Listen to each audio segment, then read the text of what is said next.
Assalamualaikum warahmatullahi wabarakatuh. Salam sehat anak-anak.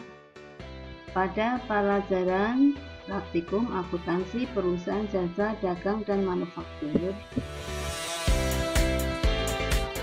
mata pelajaran praktikum akuntansi perusahaan jasa dagang dan manufaktur dengan kompetensi dasar 3.9, mengevaluasi akun-akun yang terkait dalam penyusunan neraca lajur pada perusahaan manufaktur.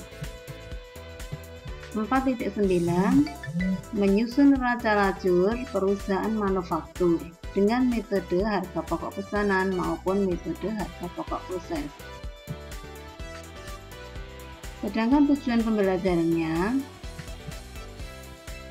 pertama, dengan mempelajari neraca lajur perusahaan manufaktur.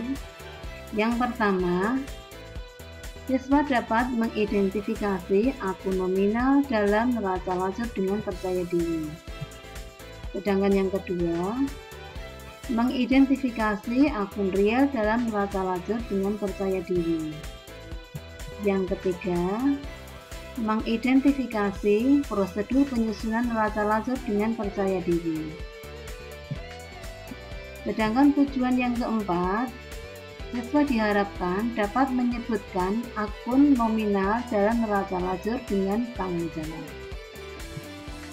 Yang kelima, menyebutkan akun real dalam neraca lajur dengan tanggung jawab. Yang terakhir, siswa dapat menerapkan prosedur penyusunan neraca lajur dengan penuh tanggung jawab. Apa sih neraca lajur perusahaan manufaktur itu? Neraca lajur atau worksheet adalah suatu daftar berlajur atau berkolom yang dirancang sedemikian rupa untuk mempermudah dan memperlancar penyusunan laporan keuangan yang benar.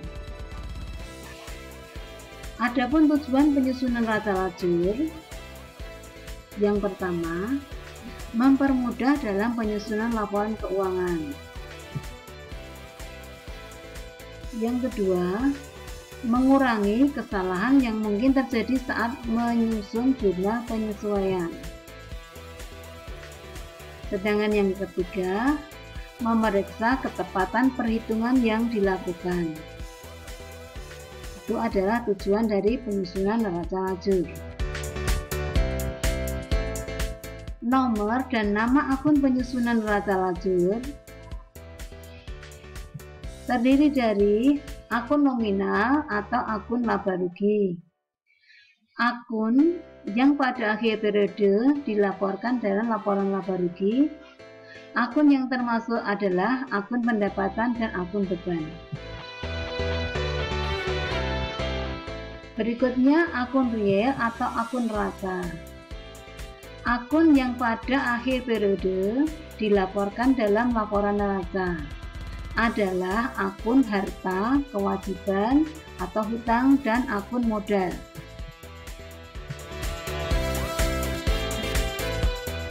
Akun nominal atau akun laba rugi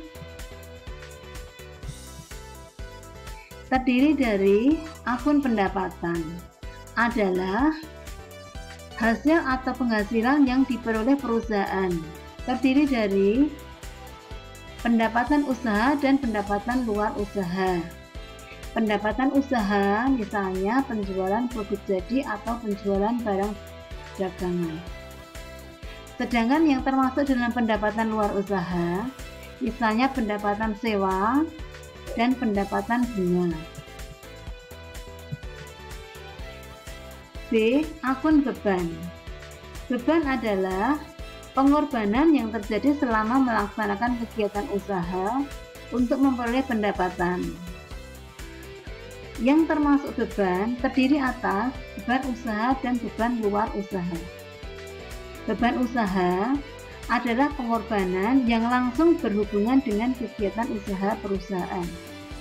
Terdiri dari beban penjualan dan beban administrasi dan umum. Kemudian sedangkan beban di luar usaha atau beban lain-lain adalah pengorbanan yang tidak langsung berhubungan dengan kegiatan usaha perusahaan, misalnya beban bunga dan beban lain-lain.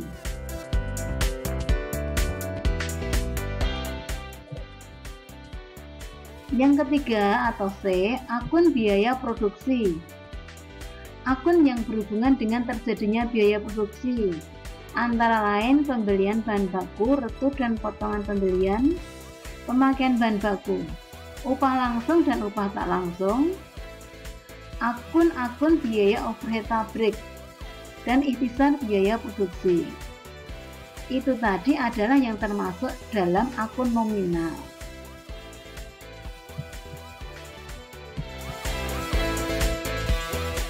Berikutnya akun real atau akun neraca.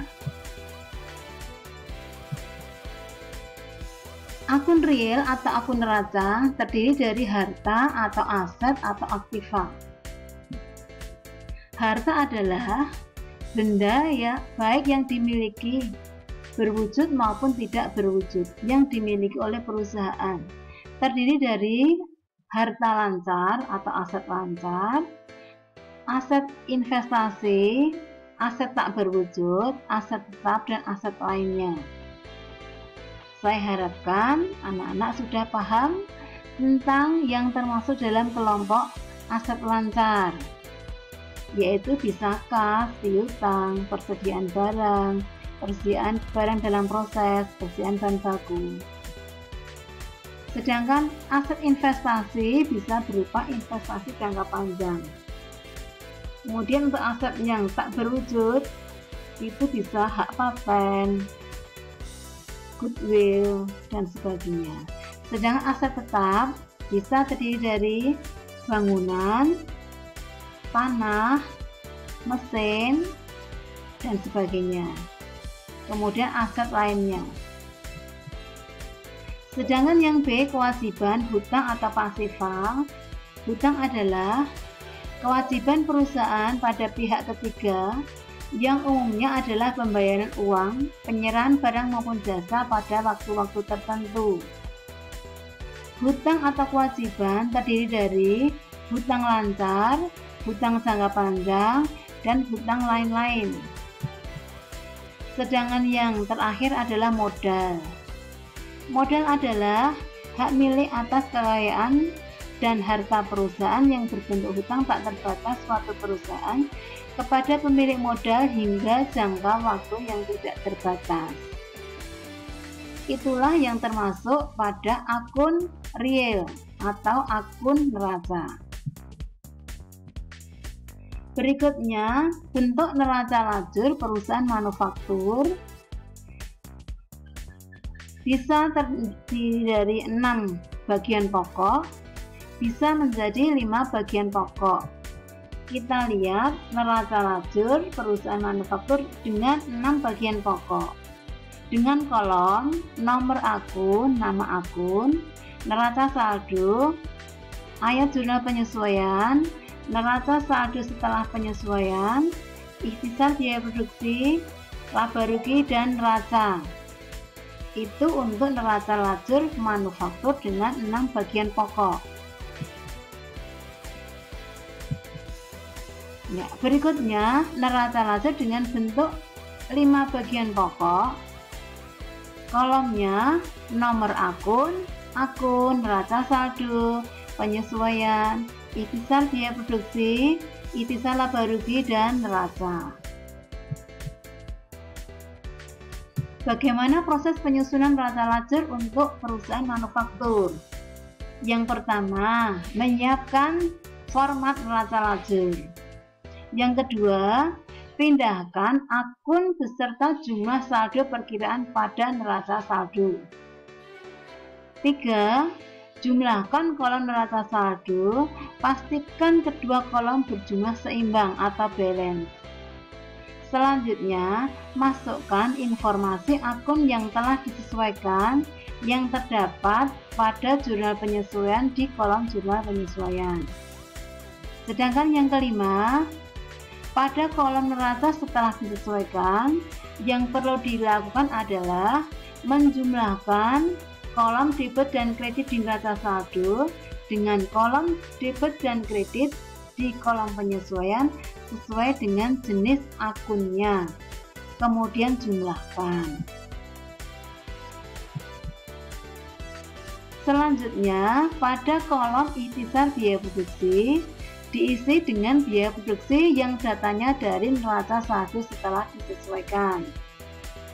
Kemudian yang ketujuh, pada perkiraan biaya yang tidak termasuk dalam biaya produksi dimasukkan ke dalam kolom ikhtisar laba rugi sesuai dari asalnya neraca saldo disesuaikan, jika debit tindakan debit, jika kredit tindakan kredit.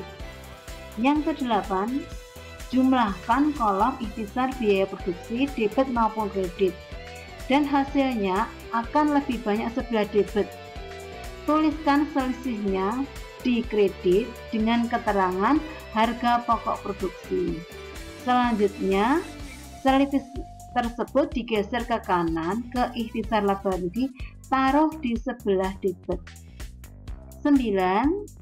Jumlahkan kolom ikhtisar laba rugi debit maupun kredit, dan tulis selisihnya di kolom yang jumlahnya kecil, dan selisih tersebut geser atau pindahkan ke neraca di kolom yang berlawanan. Yang terakhir, jumlahkan kolom neraca debit maupun kredit dan jumlahnya akan sama. Kita lihat contoh neraca lajur metode harga pokok proses dengan periodik atau fisik.